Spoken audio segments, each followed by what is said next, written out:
tayo ng pancit ulit. Bisa muna natin yung ating mga pork.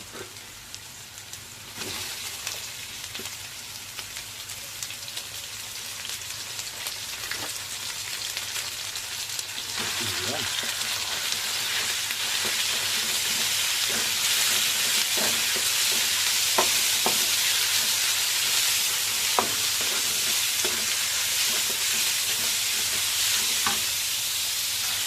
Lagyan natin ng paminta.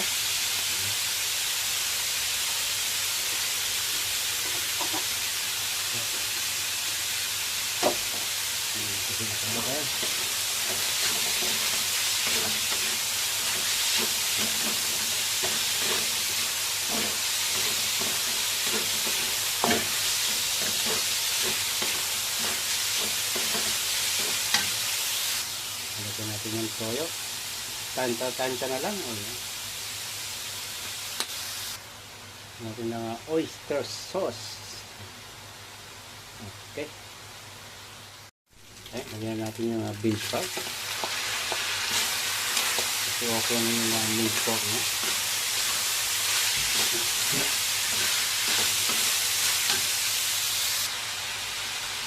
Ayan, ilalagay natin yung carrots.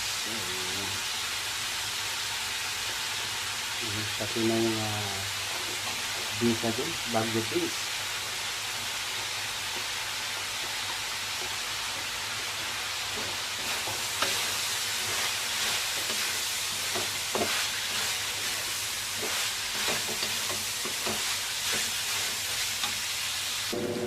Okay, lalagyan natin yung ating repolyo. Daming gulay. Overloaded na yung gulay.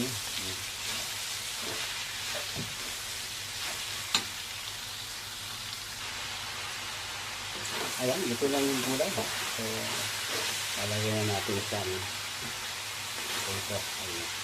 Hiwalay natin. Ayan, mag-iwan tayo ng konti. Tapos lalagyan natin ng tubig.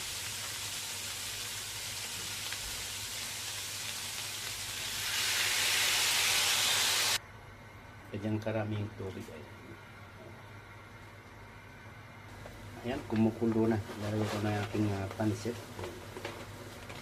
Dried pancit. Galing pa ng Pilipinas. So, sayang naman na itatapon. Ayan.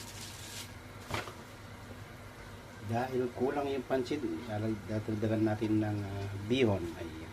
So, pancit bihon na. Binabat ko yung bihon para may kulay.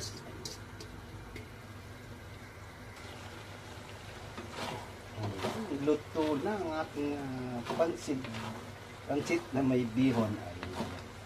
Niki pala, niki bihon. Ayan.